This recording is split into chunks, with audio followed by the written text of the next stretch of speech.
I'd like to ask everyone to turn off all cell phones and electronic devices before service. Thank you.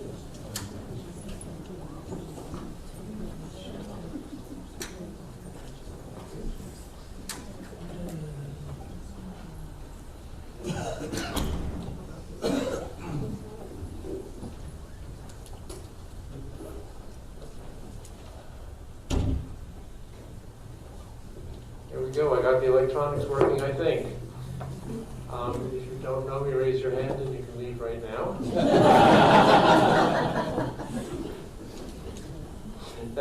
Thank you for coming today.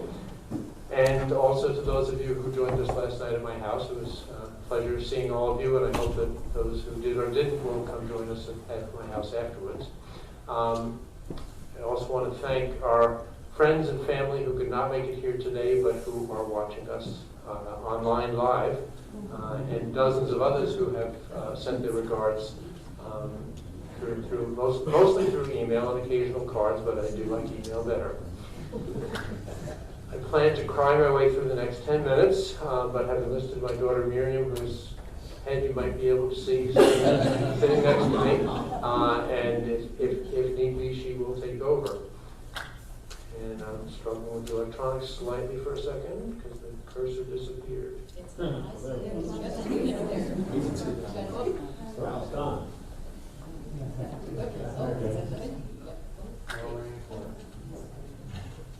Not a touch screen.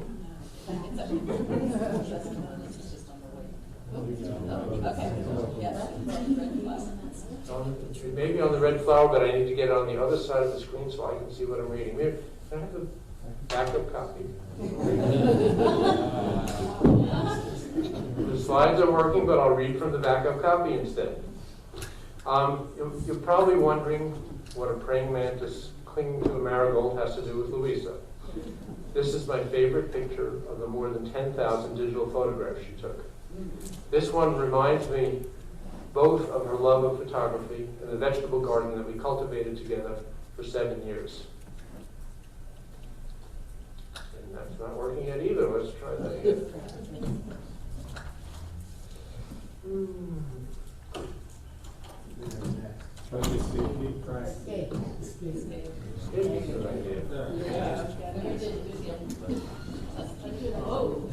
This is the wrong, that's the wrong slide set, so escape did not work.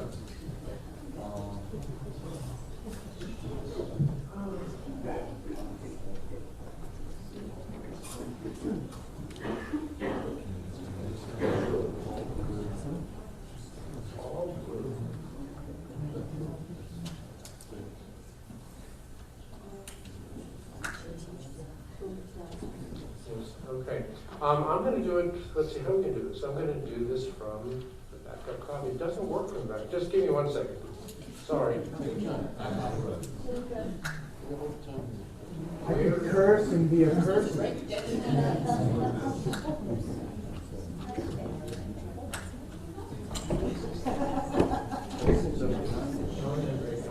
Probably staying there outside.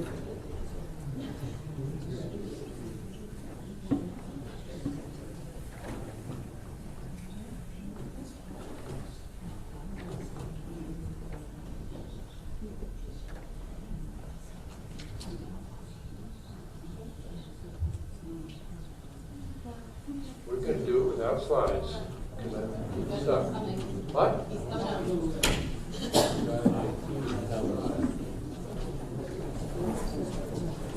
I just can't get the cursor to disappear. It's showing on the screen and it's not showing. Yes.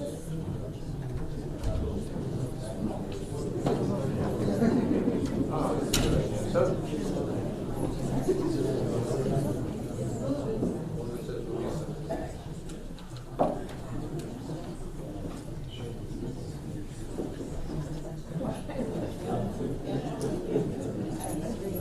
is it on Luisa?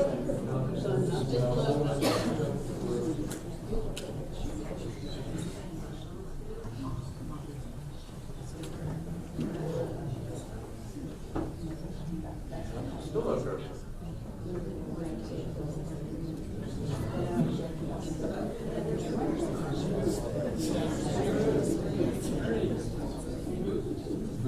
Reboot.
Sorry about that.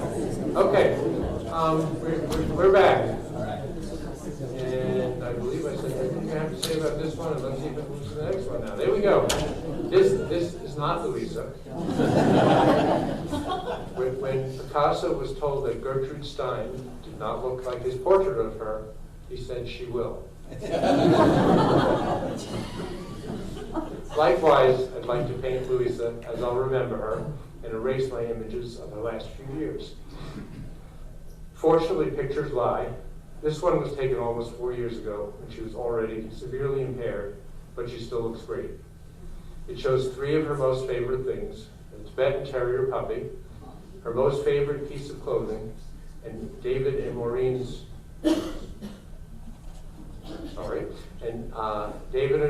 home in Vermont, which we visited 3 or 4 times a year. I'm going to talk about what Luisa liked instead of what she was like, because the latter is much too hard to talk about. I hope that by sharing her vast array of interests, I can give us a good picture of her to remember.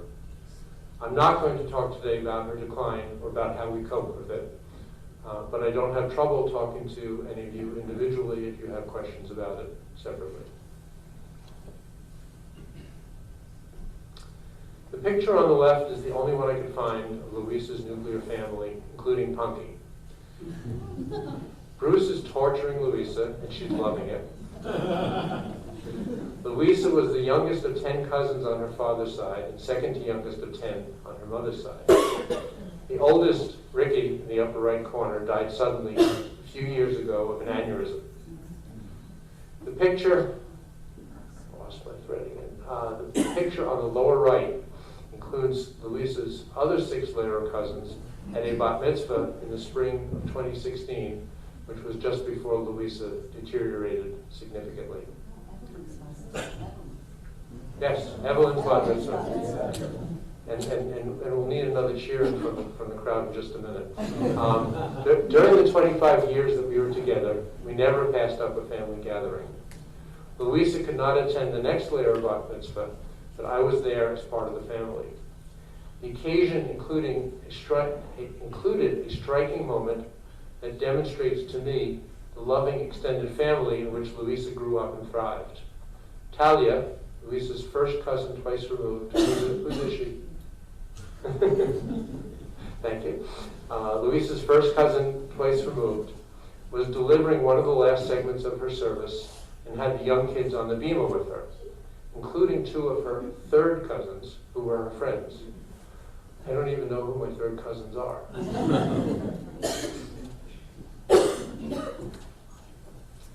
Where did Luisa find friends? The answer is everywhere. And you are witness, those of you who are not family are witnesses to the fact that Luisa was very good at making friends and keeping her friends. She kept up with them for years or decades, a difficult task for all of us. I used to find it odd that she often became friends with people from whom she was buying things, until I started doing the same thing. And there's at least one person in the room that I essentially met that way. Many of you know that for the last 3 years I've been emailing periodic updates, but none of you knew that my email list included 50 friends, most of whom were Luisa's friends before they were mine.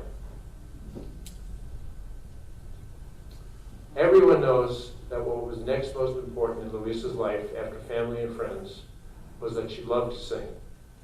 Even when she could no longer drive safely, she sang with 4 choirs, and several of their members will be singing for you in a few minutes. Fortunately and unfortunately, she saved the program from each of the hundreds of performances. Each of the hundreds of performances in which she sang. She never organized them, so I did that to try to assure that the list you see is complete, but I'm sure it's not. And many of you who are listening to me right now are people who have sung with her, and I'm glad you're here, in addition to the fact that some of you are going to be singing in a few minutes. If any of you is missing a program that from your collection, see me afterwards, please. Luisa had many pet accomplishments, like winning the county spelling bee. And she was also very proud of her ability to sing the high notes in Mozart's Queen of the Night. The 25-second clip I'm about to play for you is not Luisa, but the voice, particularly in hitting the high notes, sounds very much like her. If I can get it to play, we'll see.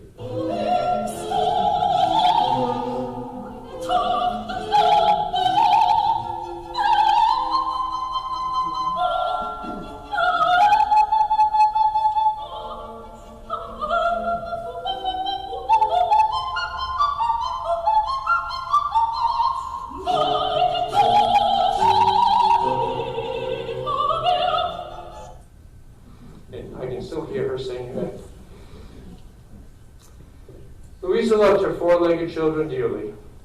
The black one in the upper left and lower left is a Tibetan Terrier that Maureen and David gave us. Before getting him, we referred to dogs that size as chew toys. We also called him our SPD, small black dog, because it was so easy to step on him in the dark at night. The dogs took us for a walk in the woods almost every day, rain or shine. Sorry, lost it once more. It was as good for us as it was for them. I think Charlie, the Dalmatian, was Luisa's favorite, even though she routinely disparaged his intelligence. If you knew Luisa, you knew that she loved the shore and the shore house almost as much as a living thing. She spent her summers there as a kid and 2 weeks there every fall as an adult. She and her brothers talked several times about selling it. There were times when doing so was clearly the right answer, but she couldn't do it because it was a member of her family. I'm glad she was no longer aware in July 2017 when the house was finally sold and I took these pictures. 2 months earlier, when our dog Shelby in the previous picture died, I told Luisa and she responded, "Oh, Shelby." When we sold the house, I was afraid to tell her. Those of you who visited the house, those of you who visited the house can see that the new dune that they built blocked the view of the water. And fortunately, Luisa never got to see that because she would have never gotten over the transgression of blocking out her view. The house was only in my life for about 25 years, but I cried at the closing. I think Luisa's love of birds started with her childhood trips with Louis to Hawk Mountain. She and I only went there once, but we did enjoy many bird sanctuaries together. Her favorite bird book was ubiquitous. We had copies at home, at the shore house, in each of our cars, and anyone else's home that we visited more than once each year. Luisa and I also twice visited a wolf sanctuary in Colorado that Robin, my sister, introduced us to. While the picture here doesn't quite show it, Luisa was proud that she had swapped spit with a wolf. I didn't kiss her for a week. Right in our own backyard, we frequently enjoyed watching the deer. Luisa was able to shoot the picture in the upper right corner when Bambi hobbled up to her and said hi. Even the spiders fared well in our house. Whenever Luisa found one, she picked it up and threw it outside. Next topics on my list are Cornell and ceramics. In 1998, Miriam's senior year at Cornell, with her consent and perhaps encouragement, Luisa and I took a year off work and lived in Ithaca. Luisa sang with 2 choirs, took 2 semesters of Latin to aid in her singing, and fell headlong into their ceramics studio. She was instantly in love and carried on her passion for years after we returned. Those of you who were at the house last night or who come this evening know that we are trying to find new homes for her ceramics, and please, if you haven't already, come take one. Luisa gave away many of her pieces, and I started trying to place them once she was no longer able to do so herself. The picture you see shows less than half of the remaining collection. I started writing this 3 years ago, when I thought Luisa would live less than a year. I finished writing this week and spent hours getting lost in the past that our pictures represented. As I realized I need to move through this a little bit faster, even before we had the technical glitches, I combined 3 of Luisa's interests on one slide. She designed the salt and pepper grinders in the upper left corner and named the piece Tango. She liked showing how they turned eccentrically. I helped make it, and we won second prize in a contest. And she loved telling people that she was a Jewish girl who could use a compound miter saw. Tie-dye was another of her passions for years, and many of you have worn her products. She had a book of 158 pictures and described how each one was made. She was also into beading and made many beautiful pieces. As I scanned through her pictures, it took me a while to decipher the one in the lower right corner. It's not really anything, but just another moment that was beautiful to her. I didn't realize until writing this how much seeking or creating beauty was central to Luisa's life. Miriam suggested I had to go beyond describing what Luisa liked and say something about what she was like. I have to quote from a play that Luisa and I loved so much we saw it 4 times. It's called Defending the Caveman. Glad to hear some of you are familiar with it. Rob Becker wrote, "It has been scientifically proven that women use 20,000 words every day to communicate, and men use 7,000 words. And so my excuse is that I'm out of words." The word cloud above is from everything that you emailed me that was longer than 2 sentences. For those not familiar with the graphic, the size of each word is proportional to the number of times it was used in the text. Luisa was proud of her intelligence. She was loving, kind, and generous. She was adventurous and loved life. This is my last slide. If your name is not on it, and I purposely made it small so you can't tell, please don't be offended. I made the list 3 years ago. I did the best I could to think of everyone that was important to me and Luisa in supporting us both physically and emotionally through the challenge of her decline before she was totally incapacitated. You and we worked hard to assure that she lived well.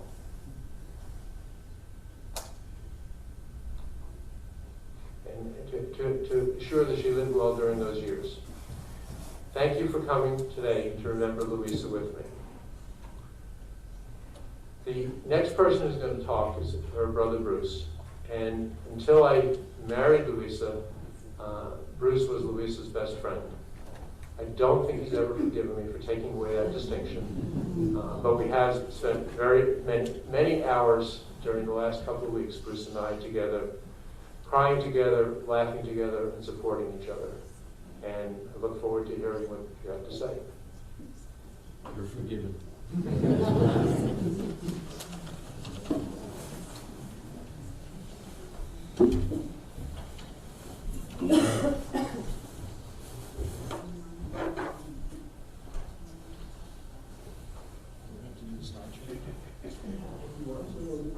The other one on like that better.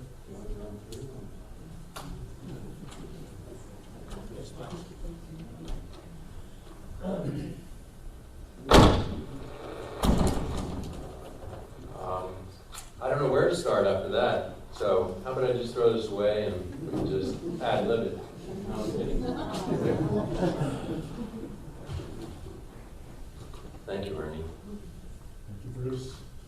As such, I'm still processing the recent events. Everybody can hear me, especially my Uncle Mickey. You can hear me? Put you on the spot there, Mr. Lehrer. No, sit down. Sit down.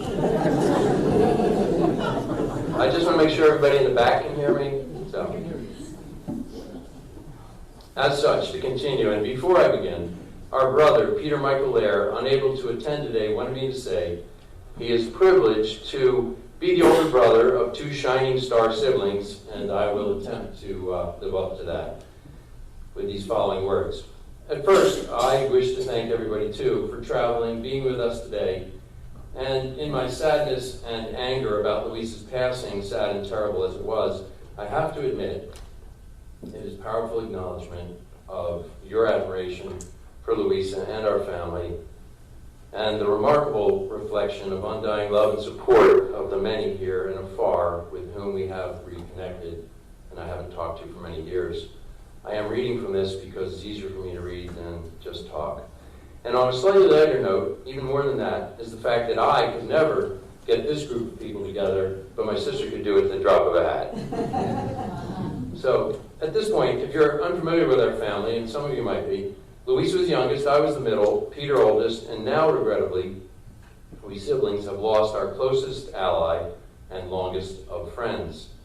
Unfortunately, as the joke goes, I still don't know what it is I want to do with my life or where I want to live. Luisa, on the other hand, was not so unfortunate that way. She knew what she wanted to do and where she wanted to live. So this brings us to one Ernest Post, husband, closest supporter, and friend of Luisa, our sister. Our hats, again, are off to you, Dr. Post.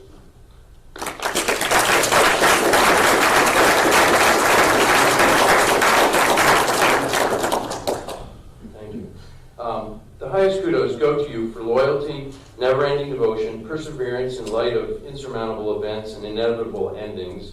Thank you, Ernie. And as Luisa and many who are science fiction fans might know, the Vulcans of Star Trek would say, live long and prosper. And just to highlight our brief last homage to Luisa, and not to be morbid or irreverent in any way, in the final 5-day vigil, Ernie and I cracked every bad joke and clever quip we could fit in between tears, that Luisa and we had cracked for a lifetime, and as she would have wanted some humor, bad or good, on her final watch. So it wasn't all bad. So now for a lighter touch of childhood reminiscing and parts of Luisa's legacy. I don't have a slideshow to go with it, but you'll get it. I know of early Surf City, New Jersey, summertime history, when we would go to the Seabreeze grocery store on 20th Street and play endless pinball, and Luisa would decorate her lunch hot dogs in such an artistic ketchup and mustard swirls that the owner would give her a standing ovation. I don't think you knew that one. No. So then Surf City, Flamingo Miniature Golf, tournaments, early teen Luisa was grand champion, and her face showed it. It was her greatest success of a lifetime. Early high school, Luisa was a spelling bee champion, another milestone. And she still would go sit with her 10 years older brother, Peter, on the Surf City lifeguard stand to keep him company on long summer days. Imagine. As sibling buddies, we trekked to Vermont many times, traveled to the Virgin Islands, spent all our summers together in Surf City. The rest is history, and even after medical school, as many of you know, her passion was dedicated to the simple and the complicated, as you saw, tie-dyeing, pottery, singing, fitness friends, and dogs. As family, she was generous with us. If we ever needed anything, she was always willing to help. No strings attached, no matter how stupid our ideas were, even working in the infancy of our now long-past sunglass menagerie business. And she was generous with me, no matter the rumors, and had offered a sisterly loan to build my property in the British Virgin Islands. And the list can and does go on, but as finale, in trying to find any meaning in such a pointless and troubling passing, there is some solace in knowing her fight is over. So I wanted to share a half dozen quotes from some of the better angels of inspiration, as they're called, that Luisa would and did appreciate. All of these are well known, ones we rarely measure up to, and always need to hear them again, no matter how trite or repetitive. So, Anonymous, courage is being afraid, but going on anyhow. Ralph Waldo Emerson, life is not measured by its length, but by its depth. Abe Lincoln, it's not the years in your life that count, it's the life in your years. Winston Churchill, when you're going through hell, it's best to keep going. Anonymous, for every minute of anger we have, we lose 60 seconds of happiness. Mark Twain, the best way to cheer yourself up is to cheer someone else up. And finally, Anonymous, there is great power in letting go and great power in moving on. On that note, let us just end with, in happier times, may we all meet again. Goodbye, Luisa. Amen.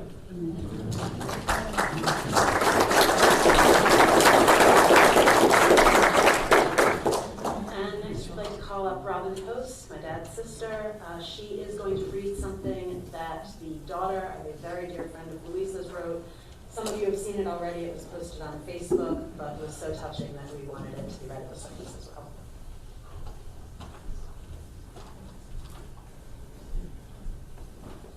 So everybody knows Maureen and David already because Ernie talked about them, and also because they are the first family of Hank. And very close friends of Ernie and Luisa. They are the people who live in Vermont, and they breed Tibetan Terriers, and more than once I thought it'd be fun to have a dog like that. They were unfortunately not able to come today, and both Maureen and her daughter Kate wrote a brief eulogy for Luisa that I would like to share. And I think I'll start first with Maureen's thoughts. And this is from Maureen, things that Luisa taught me. First, always wear an apron when cooking. Second, most important, and I take this to heart, pee before you go into the cold. You'll stay warmer when your body doesn't have to keep the pee warm.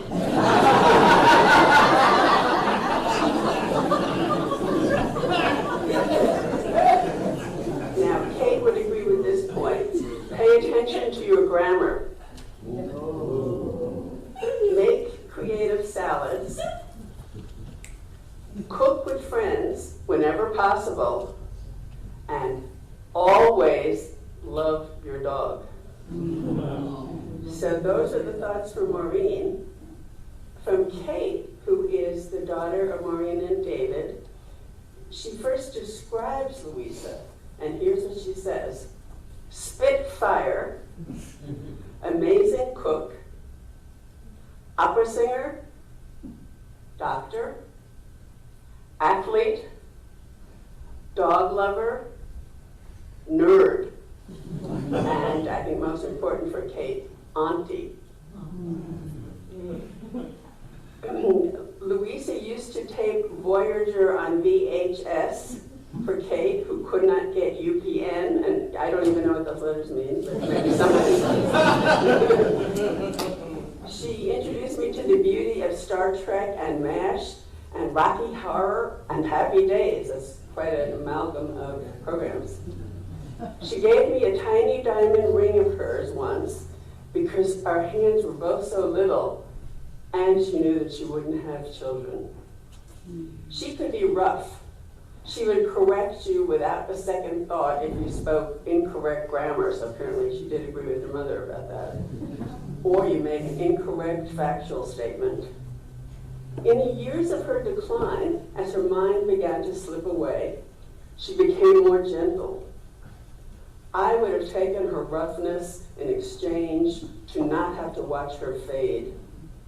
She wasn't afraid of a fight, but whatever took her could not be fought. We used to sit with each other and tell each other what we saw in the spots on their Dalmatian Charlie. We got to see her and Ernie every winter and every summer. They were family that came with the seasons. We always ate bagels and lox together the morning that they arrived. She would practice opera in our basement. And I have to just make a little aside about opera, which my sister told me not to say. But she practiced opera in my back room one time when we had rabbits. And all my life I've been waiting to hear a rabbit thump, because Disney said they thumped. And so while she sang, she had the accompaniment from our rabbit Scamp of heavy pounding on the floor. And while I thought her singing was celestial, I think Scamp thought that she was a rabbit shrieking in distress, and just responded to that. She would bring in, this is back to Kate, tie-dye in colors that she knew each of us loved. We swam and biked every summer. She taught me the trick of just looking at the next rock up the hill so that I could keep going one rock at a time. Wintertime, we'd sauna and luge. One fateful night, she decided to take the nudity of the sauna out to the ice and packed snow on the luge. She was a little banged up the next day. The last time I saw her, I was in New Jersey, bringing one of my dogs to live with a family there. Ernie, Luisa, and I went to an outdoor museum. She sometimes knew who I was, and sometimes she didn't. But we got to walk slowly around and appreciate the art together. And towards the end, we shared some words alone. I know we both saw each other in that moment. I know she would have been unhappy to see herself the way she's been for the last years, and I'm glad that she isn't in that way anymore. I would like to add just a couple thoughts of my own that impressed me always about Luisa, and one of them was her daring and her love of athletics. And even during the years of decline, I observed her to gracefully ski down a hill in the ski resort, to get up and rush off on a stand-up paddleboard, and to hike and climb 14,000-foot mountains. Also, Ernie and Luisa were an unparalleled relationship of lovers. They loved to tend a garden together. They grew their own food, and they ate it from the same plate. They shared a love of nature, and I think had a wonderful life together before it was so sadly disrupted. And thank you.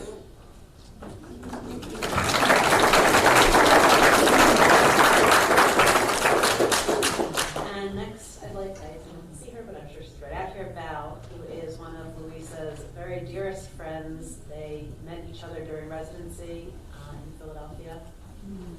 There's Val.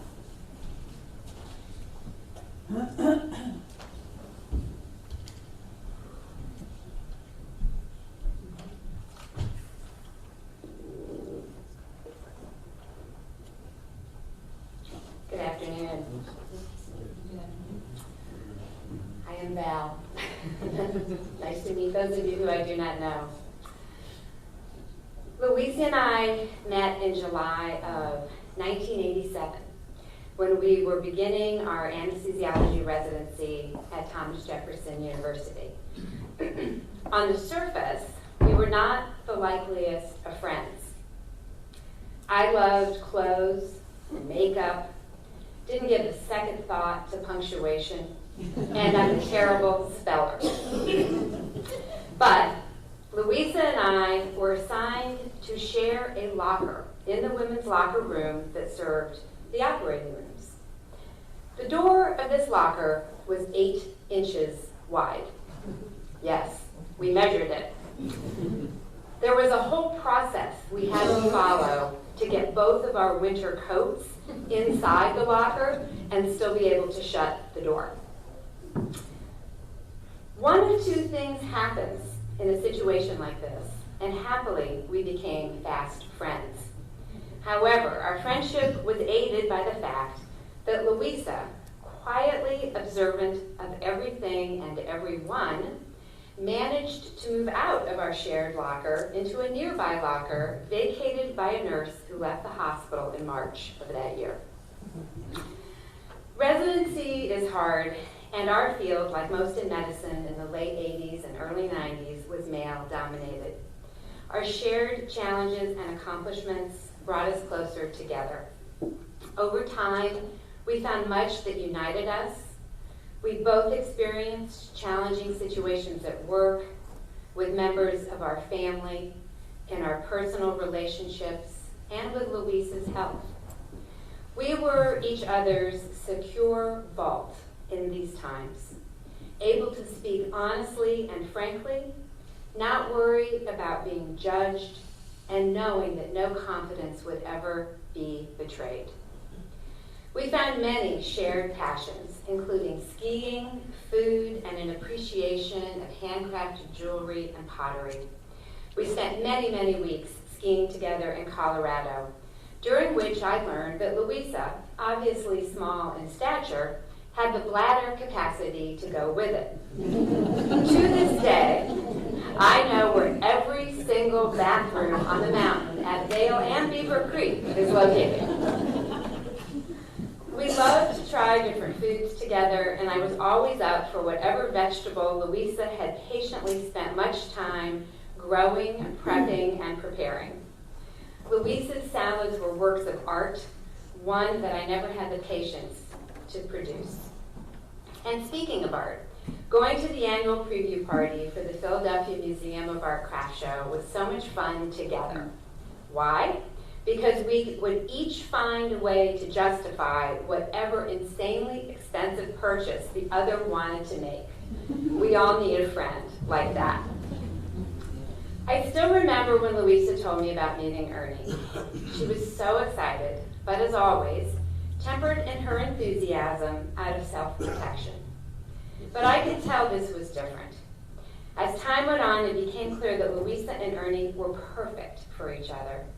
Luisa loved Ernie more than her dogs. There are very few humans that are on that list.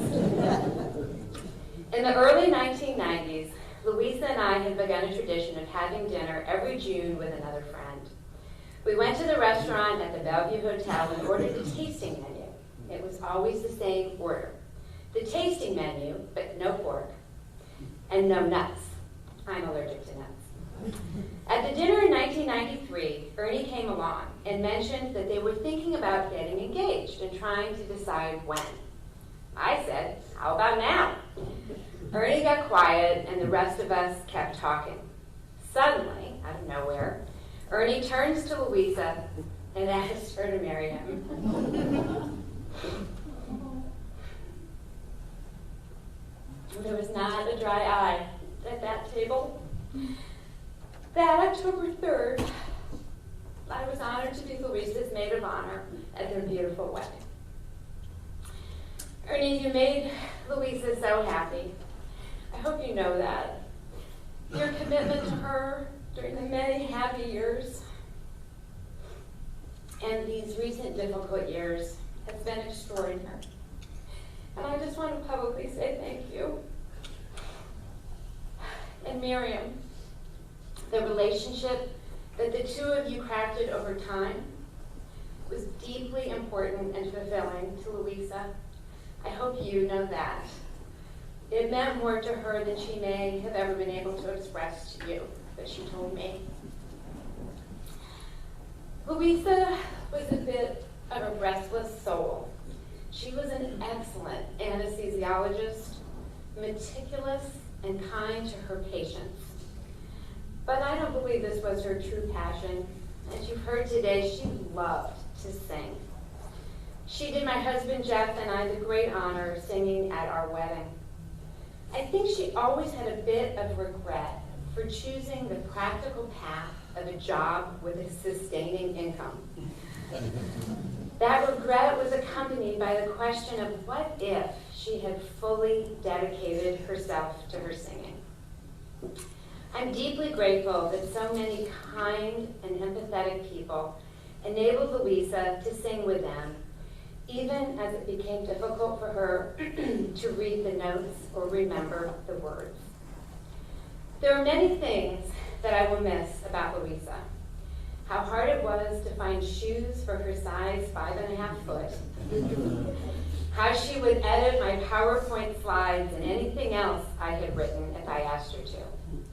I don't believe that I will ever have another friend for whom the book Eats, Shoots, and Leaves, a book about punctuation, is the perfect gift.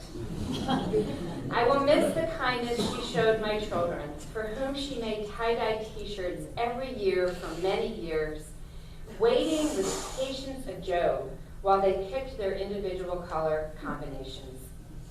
I will miss her passion for Esherick furniture and how that furniture bound her to her parents in a tangible way once they were gone. But here's the most important thing. Despite many, many challenges, Luisa's life was a life well lived. She persevered. She stayed true to herself always. She lived her life on her own terms. And she gave me one enormous last gift. The last time I saw her, I went to meet her and Ernie at Harmony Village. I'll be honest, I had put this visit off for a very long time. As I pulled up in my car, she and Ernie were taking their daily walk around the building.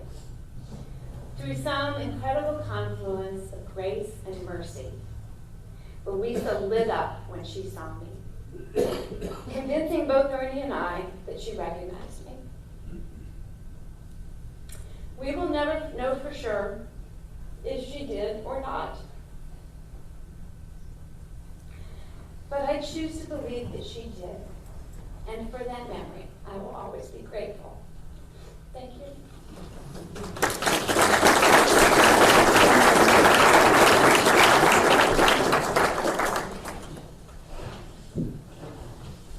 And next, I'd like to ask her Uncle Sam Lehrer to come up and say a few words. Oh, okay, yep. Everybody listen up. Thank you. I am Samuel Lehrer, L-E-H-R-R. A difficult name, it seems. My eldest brother was Louis Lehrer, Louisa's father. I am the youngest of 5 siblings. He was my oldest brother. I know that both of them were very proud of Luisa and her accomplishments. I know that they loved Ernie, were grateful for his presence in Luisa's life. I often think how God may have spared them the knowledge of Luisa's decline.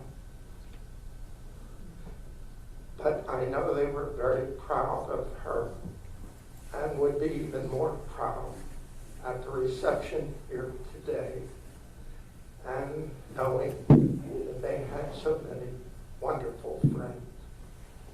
Thank you.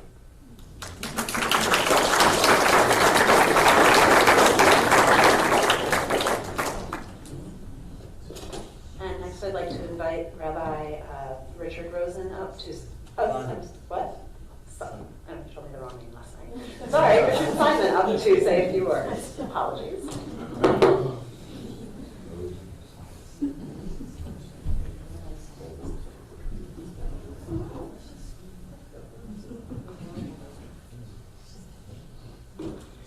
Please rise for the memorial prayer.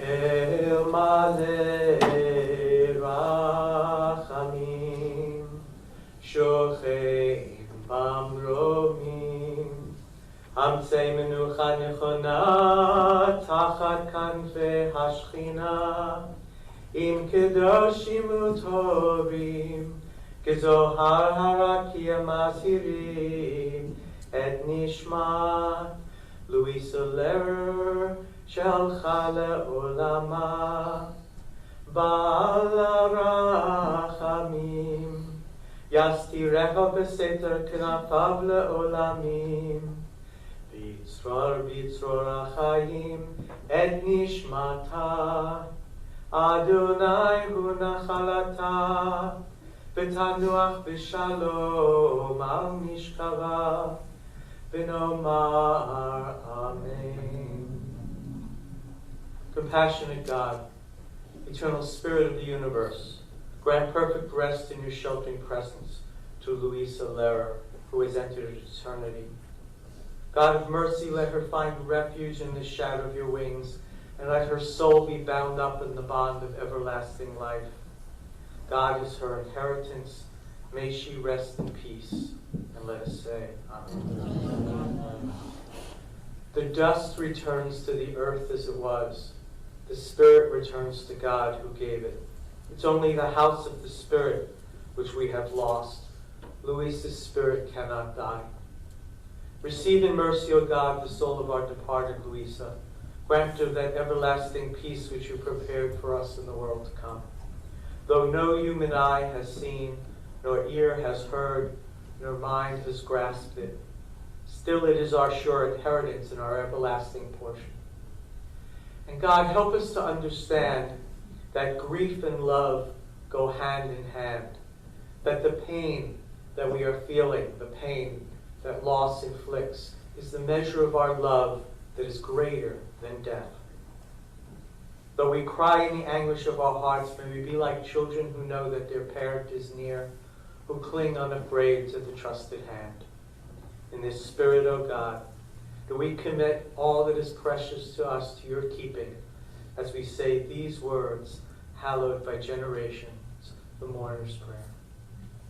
Yitkadal v'yitkadash shmei Rabbah, v'alma tivrach Yerusei v'yamlich malchusei, v'chayechon v'yomechon v'chayei t'chol Beit Yisrael, v'galav v'zman kariv v'imru Amen. Yehei shmei Rabbah mevarach le'olam olamei omaya. Yitbarach v'yishtabach v'yitpa'ar v'yitromam v'yitnaseh. V'yitatar v'yitaleh v'yitalal shmei kudusha b'rihu. Le'ela min kol birchata v'shirata. Tushbechata v'nechamata. Damiran v'yalma v'imru. Amen. Yehei shlama Rabbah min shamaya. V'chayim aleinu v'yal kol Yisrael v'imru. Amen. Useh shalom v'ramah. U'yaseh shalom. Aleinu v'yal kol Yisrael v'imru. Amen. May God, who creates peace in the heavens, grant peace to us, to Israel, to the world, and to the soul of Luisa Lehrer. And let us say, Amen. Hamakom yinachem etchem b'tol sharavei le'tzion Yerushalayim. May God comfort you with all who mourn in Zion and Jerusalem. Amen. I want to thank everyone on behalf of my dad, on behalf of all of Luisa's friends and family for being here. Your presence is an honor and honors her memory greatly. We are going to have, as you all know, a reception at my dad's house following this. We please invite you to come. If you do come, please take a piece of pottery to remember her by. The various locations around the house are labeled. Because there's lots of it.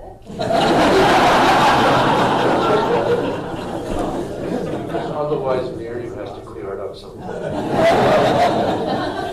Yeah, and if you come over, feel free to look at the mirror in the entryway. That will make sense. At any rate, who I'd like to introduce now, Allison Fromm, who is going to lead the first of two pieces. There are singers from Joyful Noise, New Jersey Masters Choral, Singing Hearts, the Philadelphia Chorus, and Healing Singers, who will be doing two pieces for you today.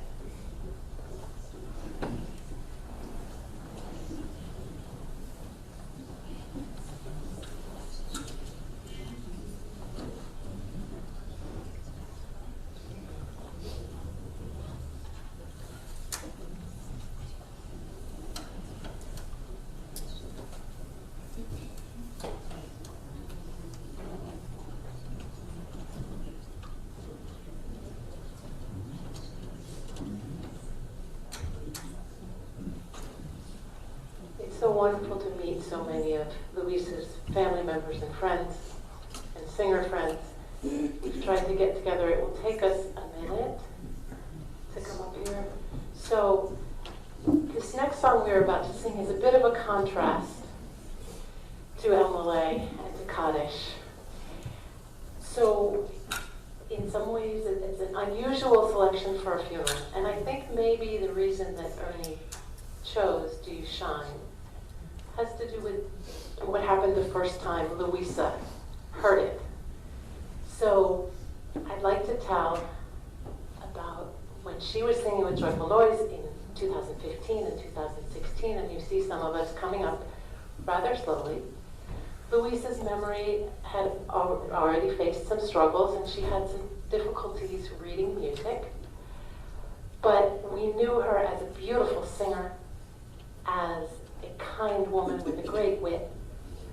But the moment that Luisa introduced herself to us was in the singing of this song, when Satya was singing the solo, and she stood up and started to dance.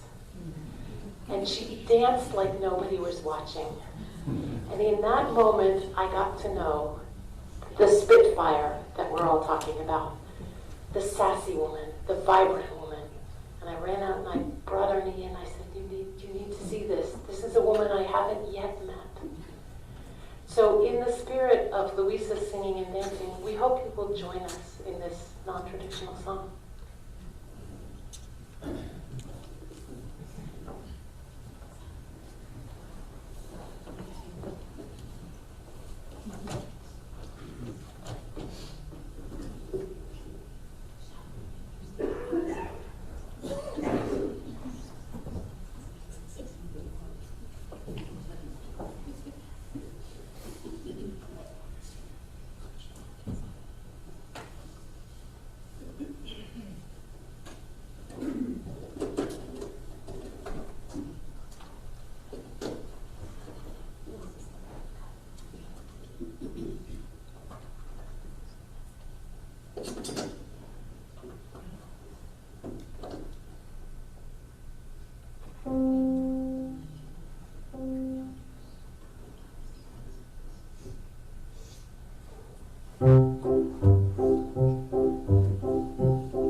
Do you let the light in? Do you let the light out?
the joy in all you do, even when you're feeling blue. 'Cause the pain and joy are part of life's great blessings. Life's great blessings. Do you let the light in? Do you let the light in? Do you let the light out? Do you let the light out? Do you shine? Do you shine? Really shine? Really shine? Do you dance with the light? Do you dance with the light? Does the light dance with you? Does the light dance with you? Do you shine? Do you shine? Really shine? Really shine? Oh, this is the light of mine. I'm ready to shine. This is the light of mine. I'm ready to shine. This is the light of mine. I'm ready to shine. Let it shine, let it shine, let it shine. Do you let the light in? Do you let the light in? Do you let the light out? Do you let the light out? Do you shine? Do you shine? Really shine? Really shine? Do you dance with the light? Do you dance with the light? Does the light dance with you? Does the light dance with you? Do you shine? Do you shine? Do you shine? Do you shine? Do you shine? Do you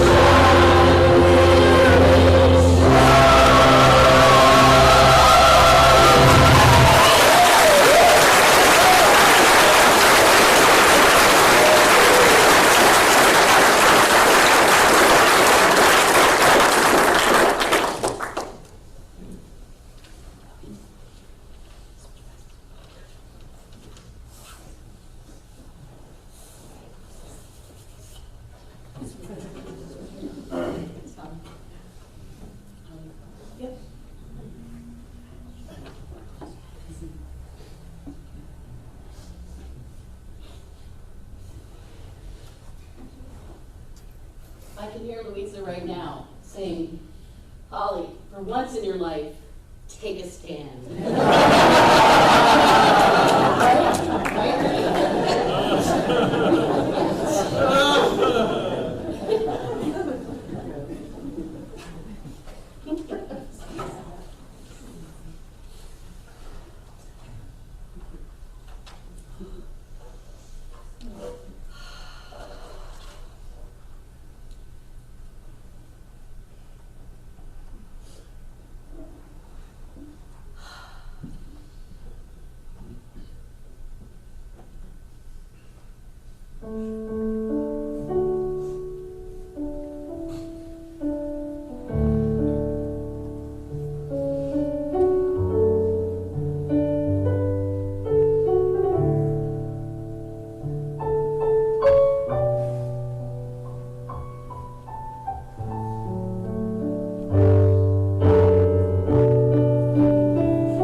On behalf of Luisa's family, I would like to thank our choral groups for their beautiful songs today, Rabbi Simon for his prayers, and everyone for their care and compassion in attending. I'd like to remind everyone that everyone is invited back to Ernie's home at 15 Elbow Lane, Cherry Hill. There are directions available in the lobby, as well as a list of some of Luisa's favorite charities. At this time, the services here are completed. I will ask you to remain seated. Thank you. Folks, in these two rows, we begin to head to our cars, please. The directions and the contributions are available on the paper in the lobby for those who need.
Luisa's ability to cultivate those.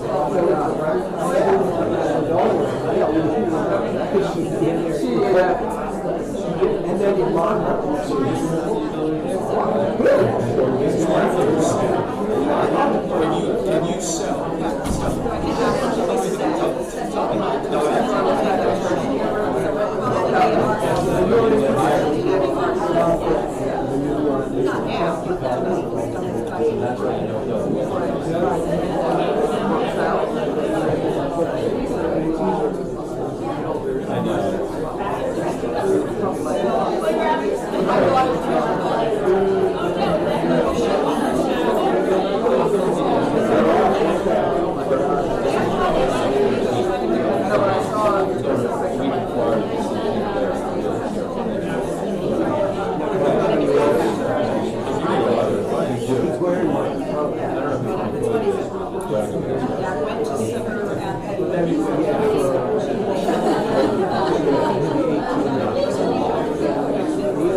Nobody could go this year. I'm going to go with